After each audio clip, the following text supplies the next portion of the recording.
Hello. അപ്പോൾ എല്ലാവർക്കും good evening. ഇന്ന് നമ്മളൊരു പുതിയ വീഡിയോയുമായിട്ട് എത്തിയിരിക്കുകയാണ്. ഇന്നത്തെ വീഡിയോ ചെയ്യുന്നതിന് മുമ്പ് ഞാൻ കുറച്ച് കാര്യങ്ങൾ ആലോചിച്ചു. മെയിനായിട്ട് ഇന്നത്തെ വീഡിയോ ട്രേഡിംഗ് സൈക്കോളജിയെ പറ്റിയാണ്. കുറച്ച് പോയിന്റ്സ് ഞാൻ ആലോചിച്ചു, പക്ഷെ എല്ലാം പറയാൻ പറ്റുമോ എന്നൊരു ചെറിയൊരു പേടി എനിക്ക് എന്തോ ഈ വീഡിയോയ്ക്ക് ഉണ്ട്. കാരണം ഞാൻ നോർമലി ഒന്ന് മനസ്സിലോർത്ത് നോക്കിയപ്പോൾ എല്ലാം ഓടി വരുന്നുണ്ട്, പക്ഷേ എങ്കിലും എല്ലാം ഫുള്ളി കൺവ്യൂ ചെയ്യാൻ പറ്റുമോ എന്നൊരു പേടി.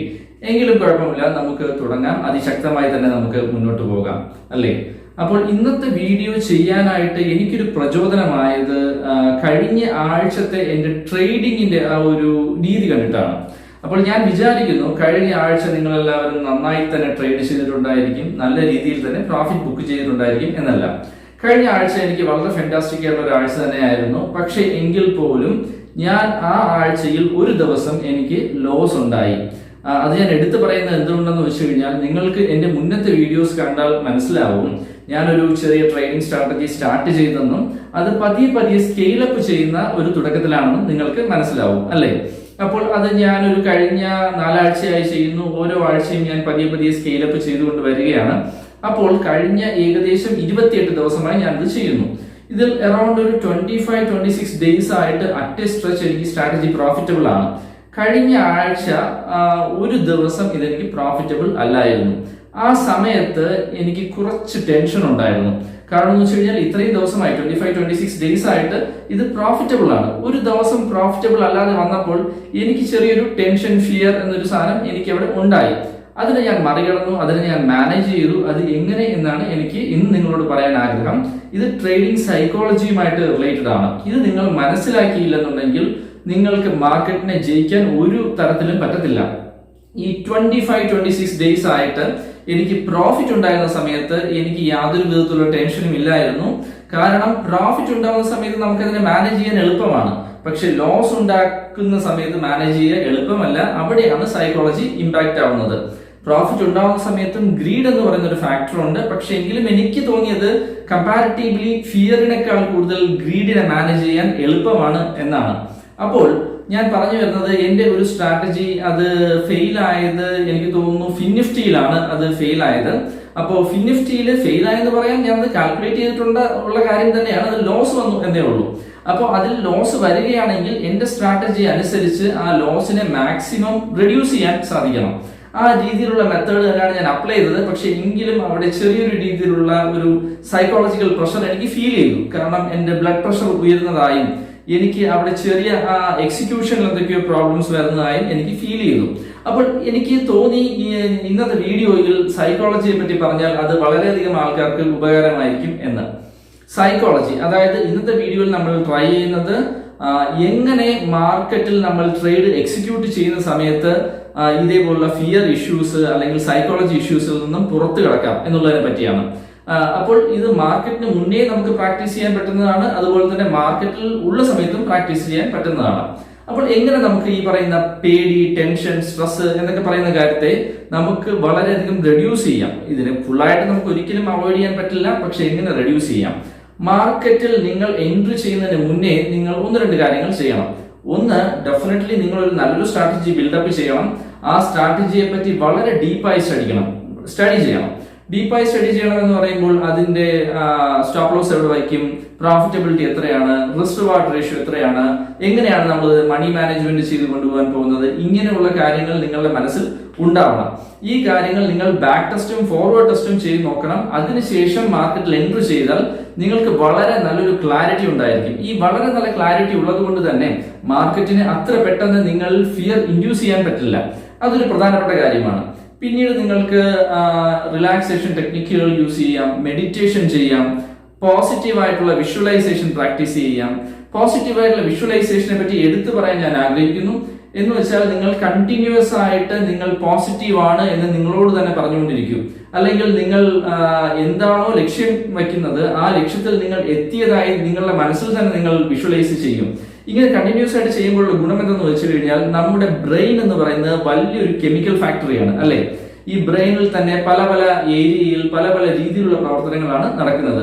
ഒരു ഏരിയ മേ ബി നമുക്ക് ഫിയർ റിഡ്യൂസ് ചെയ്യുമ്പോൾ മറ്റൊരു ഏരിയ നമുക്ക് പ്രചോദനം തരുന്നു, മോട്ടിവേഷൻ തരുന്നു, പുതിയ കാര്യങ്ങൾ ചെയ്യാനുള്ള ഉണർവ് തരുന്നു, അല്ലെ? ഇത് പല പല സ്ഥലങ്ങളിലായിട്ടാണ് ചെയ്യുന്നത്. ഇത് എങ്ങനെയാണ് ചെയ്യുന്നത് വെച്ച് കഴിഞ്ഞാൽ നമ്മുടെ തോട്ടിനെ തന്നെ ബ്രെയിൻ പ്രോസസ് ചെയ്ത് ഏത് ഭാഗത്തിനെയാണോ ഉണർത്തേണ്ടത് ആ രീതിയിലാണ് ഉണർത്തുന്നത്. നമ്മൾ നെഗറ്റീവായിട്ടുള്ള ഒരു ഇൻപുട്ടാണ് ബ്രെയിൻ കൊടുക്കുന്നതെങ്കിൽ ഡെഫിനറ്റ്ലി ആ ഒരു ഭാഗത്തേലേ ബ്രെയിൻ ഉണർത്താൻ പറ്റത്തുള്ളൂ. നമ്മൾ പറയുകയാണ് നമ്മളുടെ ഡ്രീം നമ്മൾ ആക്റ്റീവ് ചെയ്യും, നമുക്ക് അവിടെ എത്തിച്ചേരാൻ പറ്റും, തടസ്സങ്ങളെല്ലാം തന്നെ വളരെ വളരെ നിഷ്പ്രയാസം നമുക്ക് മറികടക്കാൻ പറ്റും, ട്രേഡിങ്ങിൽ നമുക്ക് പ്രോഫിറ്റബിൾ ആവാൻ പറ്റും എന്നുള്ള രീതിയിൽ നമ്മൾ വിഷ്വലൈസ് ചെയ്യുകയും നമ്മൾ അവിടെ എത്തിച്ചേർന്നതായി മനസ്സിൽ കാണുകയും ചെയ്താൽ അത് വളരെ ഒരു പോസിറ്റീവ് ഇമ്പാക്ട് തന്നെ ബ്രെയിനിൽ ഉണ്ടാക്കും. ബ്രെയിൻ നിങ്ങൾക്ക് മുന്നോട്ട് പോകാനുള്ള മോട്ടിവേഷൻ തന്നുകൊണ്ടേയിരിക്കും. ഇത് നിങ്ങൾ കണ്ടിന്യൂസ് ആയിട്ട് ചെയ്തുകൊണ്ടിരിക്കുക.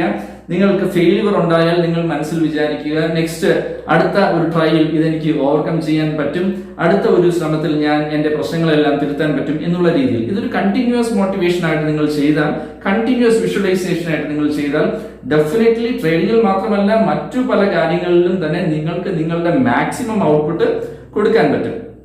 ഈ ഒരു കാര്യം നിങ്ങൾ മനസ്സിൽ വയ്ക്കുക.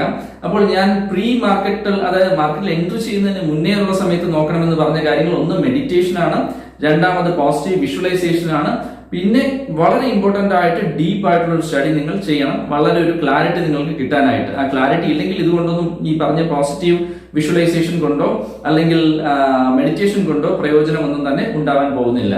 അപ്പോൾ ആ ക്ലാരിറ്റി വളരെ ഇമ്പോർട്ടന്റ് ആണ്. ഇനി നിങ്ങൾക്ക് ഇതെല്ലാം ഉണ്ട്, നിങ്ങൾ മാർക്കറ്റിൽ എൻട്രി ചെയ്തു എന്ന് തന്നെ വിചാരിക്കുക.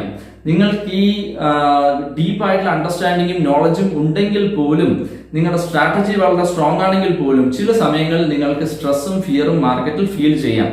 അങ്ങനെ ഫീൽ ചെയ്യുന്ന സമയത്ത് നിങ്ങൾ ഒരു പൊസിഷൻ ഹോൾഡ് ചെയ്യുകയാണെങ്കിൽ ഡെഫിനറ്റ്ലി നിങ്ങളുടെ സ്റ്റോപ്പ് ലോസ് ടൈറ്റ് ആയിട്ട് കീപ്പ് ചെയ്യുക. നിങ്ങൾ പുതുതായിട്ടൊരു പൊസിഷൻ എടുക്കാൻ ശ്രമിക്കാതിരിക്കുക, സ്റ്റോപ്പ് ലോസ് ടൈറ്റ് ആയിട്ട് കീപ്പ് ചെയ്യുക. ഇനി നിങ്ങൾക്ക് പൊസിഷനൊന്നും ഇല്ല എങ്കിലും എന്തുകൊണ്ടോ നിങ്ങൾക്കൊരു ഫിയർ ഉണ്ട് എന്ന് വിചാരിക്കുക, നിങ്ങൾക്കൊരു കൺഫ്യൂഷൻ ഉണ്ട് എന്ന് വിചാരിക്കുക. അങ്ങനെയുള്ള സമയത്ത് ദയവായി ഒരു പൊസിഷൻ എടുക്കാൻ വേണ്ടി ശ്രമിക്കരുത്. കാരണം അങ്ങനെ ശ്രമിക്കുകയാണെങ്കിൽ മിക്കവാറും നിങ്ങളുടെ ഡിസിഷൻ തെറ്റാവാനാണ് ചാൻസ് ഉണ്ടാവുക. കാരണം ഇങ്ങനെ ഒന്ന് ഇമാജിൻ ചെയ്ത് നോക്കൂ, മാർക്കറ്റിൽ ഒരു 100 പേരാണുള്ളത്, ആ 100 പേരിൽ ഒരാളാണ് നിങ്ങൾ എന്ന് വിചാരിച്ചു നോക്കൂ. ഈ 100 പേരും പല പല സ്ഥലങ്ങളിൽ ഇരുന്നുകൊണ്ട് തന്നെ ട്രേഡ് ചെയ്യുകയാണ്.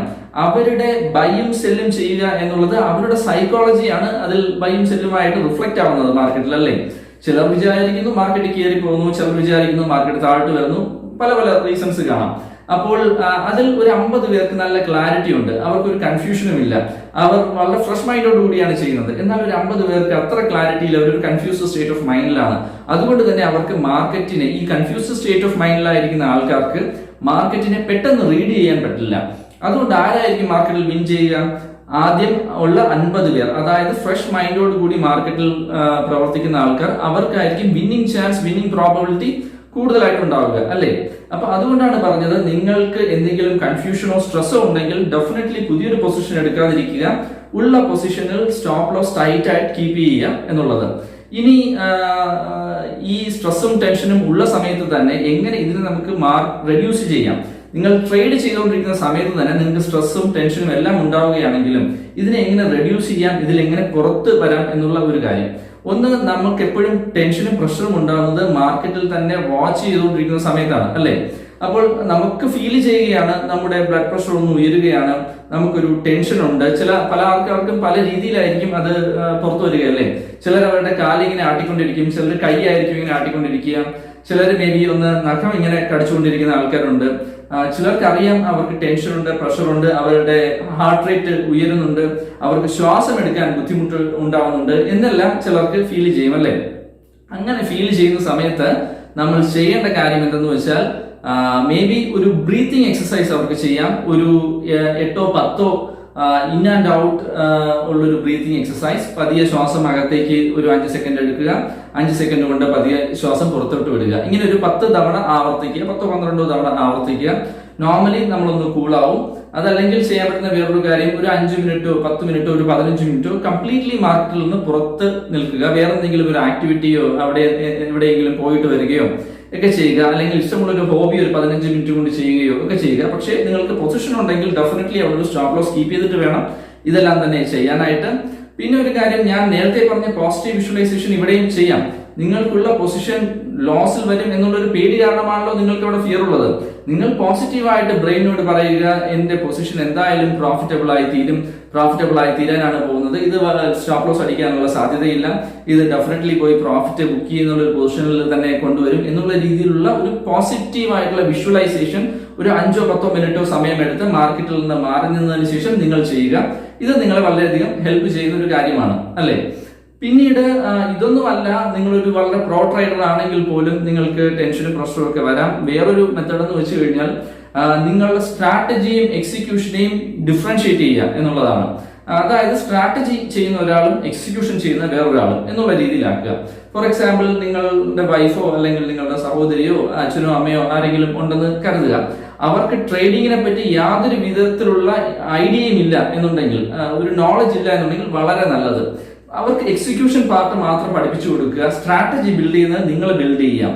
നിങ്ങൾ അതിന്റെ ബാക്ക് ടെസ്റ്റും ഫോർവേഡ് ടെസ്റ്റും എല്ലാം ചെയ്യുക. പക്ഷെ അതിന്റെ എക്സിക്യൂഷൻ പാർട്ട് നിങ്ങളുടെ അച്ഛനെയോ അമ്മയെയോ ആരാണോ നിങ്ങൾ കംഫർട്ടബിൾ ആയിരിക്കുന്നത് അയാൾ അവൈലബിൾ ആണെങ്കിൽ അയാളെ കൊണ്ട് ചെയ്യിപ്പിക്കാനായിട്ട് നോക്കുക. അങ്ങനെ അവൈലബിൾ ആണെങ്കിൽ മാത്രമേ അത് നടക്കുകയുള്ളൂ. അങ്ങനെ അവൈലബിൾ ആണെങ്കിൽ അങ്ങനെ ചെയ്യാൻ നോക്കുക. അങ്ങനെ ചെയ്താലുള്ള ഗുണമെന്ന് വെച്ച് കഴിഞ്ഞാൽ അവർക്കൊരു ടെൻഷനോ പ്രശ്നമോ ഉണ്ടാവില്ല. കാരണം അവർക്ക് മാർക്കറ്റിനെ പറ്റി ഒന്നും അറിയില്ല. അവർ നിങ്ങൾ പറയുന്നത് ഒരു പാവയെ പോലെ ഓർഡർ ചെയ്യുന്നു, ഒന്ന് ചെയ്യുന്നു എന്നുള്ളത് മാത്രമേ ഉള്ളൂ. പക്ഷെ നിങ്ങൾക്ക് മാർക്കറ്റിനെ പറ്റി ഡീപ്പായിട്ട് ഒരു അണ്ടർസ്റ്റാൻഡിങ് ഉള്ളത് കൊണ്ട് മേ ബി നിങ്ങൾക്ക് ആ ഒരു പേടിയും കാണും. അതുകൊണ്ട് എക്സിക്യൂഷൻ പോയിന്റ് ഓഫ് ടൈമിൽ വരുന്ന സമയത്ത് നിങ്ങളുടെ എക്സിക്യൂഷൻ തെറ്റാൻ ചാൻസ് ഉണ്ട്. എന്നാൽ ഇതിനെ ഡിഫറൻഷിയേറ്റ് ചെയ്യുന്ന സമയത്ത് നിങ്ങൾക്ക് നല്ല രീതിയിൽ സ്ട്രാറ്റജി ബിൽഡ് ചെയ്യാൻ പറ്റും. നിങ്ങൾക്ക് ഇഷ്യൂസ് ഐഡന്റിഫൈ ചെയ്ത് അതിനെ ബെറ്റർ ചെയ്ത് കൊണ്ടുവരാൻ പറ്റും ഓരോ ദിവസങ്ങൾ കഴിയും തോറും. അതേ സമയത്ത് തന്നെ നിങ്ങൾ എക്സിക്യൂഷൻ വേറൊരാൾക്ക് ഏൽപ്പിച്ചിരിക്കുന്നത് കാരണം അയാൾക്ക് നല്ല രീതിയിൽ അത് എക്സിക്യൂഷൻ പാർട്ട് എക്സിക്യൂട്ട് ചെയ്ത് പോകാനും പറ്റും. ബൈ സെൽ ഓർഡർ പഞ്ച് ചെയ്യുന്നതാണെങ്കിലും സ്റ്റോപ്പ് ലോസ് ഇടുന്നതാണെന്നുണ്ടെങ്കിലും ഇങ്ങനെയുള്ള എല്ലാ കാര്യങ്ങളും ചെയ്യാൻ പറ്റും. ഇതല്ല, നിങ്ങൾക്ക് ഇതൊന്നും തന്നെ പറ്റുന്നില്ലെങ്കിൽ ഫുള്ളി നിങ്ങളുടെ ട്രെയിനെ ഓട്ടോമേറ്റ് ചെയ്യും. ഓട്ടോമേറ്റ് ചെയ്യാനായിട്ടുള്ള ഒരുപാട് ഓപ്ഷൻസ് ഇപ്പോൾ അവൈലബിൾ ആണല്ലോ, അല്ലേ? പണ്ടത്തെ പോലെയല്ല, ഒരുപാട് ഓപ്ഷൻസ് ഉണ്ട്. നിങ്ങളുടെ പല ബ്രോക്കേഴ്സും ഇതിന് പ്രൊവൈഡ് ചെയ്യുന്നുണ്ട്. സീറോദയും അതുപോലെ ഫയേഴ്സും പോലുള്ള പല ബ്രോക്കേഴ്സും അതിനുള്ള ഓപ്പർച്യൂണിറ്റി നമുക്ക് തരുന്നുണ്ട്. ട്രേഡിംഗ് വ്യൂവുമായിട്ട് കണക്ട് ചെയ്ത് തന്നെ എക്സിക്യൂട്ട് ചെയ്യാനും അതുപോലെ തന്നെ ഓട്ടോമേറ്റ് ചെയ്യാനുള്ള ഓപ്ഷൻസ് ഇപ്പോഴുണ്ട്. ആ രീതിയിൽ ചെയ്യും. ആ രീതിയിൽ ചെയ്താലും വളരെയധികം പ്രോഫിറ്റബിൾ ആയിരിക്കും. പക്ഷെ എങ്കിലും എന്റെ ഒരു ബേസിക് ആയിട്ടുള്ള ഒരു ഒപ്പീനിയൻ എന്ന് വെച്ചാൽ നമ്മുടെ ഒരു ഡിസ്ക്രീറ്റ് ട്രേഡറിന് എപ്പോഴും ഒരു എഡ്ജ് ഉണ്ടാവുമെന്ന് ഞാൻ ബിലീവ് ചെയ്യുന്നു. കാരണം ഓട്ടോമേറ്റഡ് ട്രേഡ് എപ്പോഴും ഒരു സിസ്റ്റം ഓറിയന്റഡ് ആയിട്ടാണല്ലോ. ഡിസ്ക്രീറ്റ് ട്രേഡും ഒരു സിസ്റ്റം ഓറിയന്റഡ് ആണ്. എങ്കിലും അതിനകത്ത് കുറച്ചും കൂടെ കോംപ്ലക്സ് ആയിട്ടുള്ള ഡിസിഷൻസ് നമുക്ക് എടുക്കാൻ ഉള്ള ഫീസിബിലിറ്റി ഉണ്ട്. അത് കംപ്ലീറ്റ്ലി ഡിഫറെന്റ് ടോപ്പിക്കാണ്. അതുകൊണ്ട് ഞാൻ ഇപ്പോൾ തൽക്കാലത്തേക്ക് വിടുന്നു. നമ്മുടെ ടോപ്പിക്ക് സൈക്കോളജി ആയതുകൊണ്ട്. അപ്പോൾ ഈ രീതിയിലുള്ള കാര്യങ്ങൾ നിങ്ങൾ ചെയ്താൽ ഡെഫിനറ്റ്ലി നിങ്ങളുടെ ഫിയർ ഫാക്ടർ റെഡ്യൂസ് ആവും. ഫിയർ ഫാക്ടർ റെഡ്യൂസ് ആവുമ്പോൾ നിങ്ങൾക്ക് ബെറ്റർ ആയിട്ടുള്ള ഡിസിഷൻ മാർക്കറ്റിൽ എടുക്കാൻ പറ്റും. ബെറ്റർ ആയിട്ട് ഒരു പ്രോഫിറ്റബിൾ ട്രേഡർ ആയിട്ട് മാറാനും പറ്റും. നോർമലി പല ട്രേഡേഴ്സും ഇത് മനസ്സിലാക്കില്ല. അവർ ഈ ചെയ്യുന്ന പ്രശ്നങ്ങൾ തന്നെ പിന്നെയും റിപ്പീറ്റ് ചെയ്തുകൊണ്ടിരിക്കും. അതുകൊണ്ട് തന്നെ ഒരിക്കലും അവർക്ക് പ്രോഫിറ്റബിൾ ആയിട്ടുള്ള ഒരു ട്രേഡർ ആവാൻ പറ്റത്തില്ല. അവർ കുറച്ചു കാലം കഴിഞ്ഞ് ട്രേഡിങ്ങിൽ നിന്ന് ക്വിറ്റ് ചെയ്യും. എന്നിട്ട് അവർ മാർക്കറ്റിനെ കുറ്റം പറയും, അല്ലേ? അതിൽ തെറ്റൊന്നുമില്ല. പക്ഷേ നമ്മൾ അവിടെ ഒരു ലേണിംഗ് അവിടെ ഉണ്ടാക്കാത്തത് കൊണ്ടാണ്, നമ്മൾ അവിടെ ഒരു അണ്ടർസ്റ്റാൻഡിങ് അവിടെ മാർക്കറ്റുമായിട്ട് വരാത്തത് കൊണ്ടാണ് പ്രശ്നം എന്നേ ഞാൻ പറയത്തുള്ളൂ. അപ്പോൾ ഡെഫിനറ്റ്ലി നമ്മുടെ സബ്സ്ക്രൈബേഴ്സ് ആയിട്ടുള്ള ട്രേഡേഴ്സ് അങ്ങനെ ഒരു മിസ്റ്റേക്കിൽ വന്ന് ചാടണം എന്നെനിക്ക് ഞാൻ ആഗ്രഹിക്കുന്നില്ല. നിങ്ങൾക്ക് അറിയാവുന്ന വേറെന്തെങ്കിലും മെത്തേഡ്സ് നിങ്ങൾ ട്രേഡിങ്ങിൽ യൂസ് ചെയ്യുന്നുണ്ടെങ്കിൽ, അതായത് സൈക്കോളജി റിലേറ്റഡ് ആയിട്ടുള്ള മെത്തേഡ്സ് നിങ്ങൾ യൂസ് ചെയ്യുന്നുണ്ടെങ്കിൽ ദയവായി ഈ വീഡിയോയുടെ താഴെ കമന്റ് ആയിട്ട് ഇടുക. ഈ വീഡിയോ കാണുന്ന എല്ലാവർക്കും അത് ഉപകാരപ്പെടും. എനിക്കും അത് ഒത്തിരി ഉപകാരപ്പെടും. ഞാനും പഠിച്ചുകൊണ്ടിരിക്കുന്ന ഒരു കാര്യമാണ്. ഞാനും സൈക്കോളജിയെ പറ്റി കുറച്ചും കൂടെ മനസ്സിലാക്കാൻ ട്രൈ ചെയ്തുകൊണ്ടിരിക്കുന്ന ഒരു സമയമാണ്. കാരണം ഞാനിപ്പോൾ ഒരു സ്കെയിൽ അപ്പ് ചെയ്യുന്ന ഒരു മോഡലാണ്. ഇത് കറന്റ് മോഡൽ എനിക്ക് ഒരു അറൌണ്ട് ഒരു 1000 രൂപ 1500 രൂപയ്ക്ക് അകത്തൊക്കെയാണ് ലോസ് അല്ലെങ്കിൽ പ്രോഫിറ്റ് വരുന്നത്. അതുകൊണ്ട് കുഴപ്പമില്ല. പക്ഷെ അത് പിന്നീട് ഒരു 5000 10,000 റേഞ്ചിലോട്ടൊക്കെ പോകുമ്പോഴാണ് എന്റെ സൈക്കോളജി ശരിക്കും അത് അഫക്ട് ചെയ്യാൻ തുടങ്ങുക. ആ സമയം കൊണ്ട് എനിക്കും എന്റെ സൈക്കോളജിയെ പറ്റി കുറച്ചും കൂടെ സിസ്റ്റമാറ്റിക് ആയിട്ടുള്ള രീതിയിൽ ഒന്ന് ഇംപ്രൂവ് ചെയ്യാനുള്ള മെത്തേഡ്സ് സ്ട്രെങ്തൻ ചെയ്യണം എന്നുള്ള ആഗ്രഹമുണ്ട്. അതുകൊണ്ട് ഡെഫിനറ്റ്ലി നിങ്ങളുടെ കമന്റ്സ്, നിങ്ങളുടെ സജഷൻസ് എന്നെ ഹെൽപ്പ് ചെയ്യും. അതുപോലെ തന്നെ എന്റെ ഈ വീഡിയോ നിങ്ങൾക്ക് എന്തെങ്കിലും ചെറിയൊരു രീതിയിലെങ്കിലും ഹെൽപ്പ് ചെയ്തിട്ടുണ്ടെങ്കിൽ, നിങ്ങളുടെ ട്രേഡിംഗ് ജേർണിയെ ചെറിയൊരു രീതിയിലെങ്കിലും സഹായിച്ചിട്ടുണ്ടെങ്കിൽ അത് എനിക്ക് ഒത്തിരി സന്തോഷം തരും. അത് നിങ്ങൾ കമന്റ് ആയിട്ട് രേഖപ്പെടുത്തുക. അപ്പോൾ നന്ദി. ഉടനെ തന്നെ നമുക്ക് പുതിയൊരു വീഡിയോ ആയിട്ട് വരാം.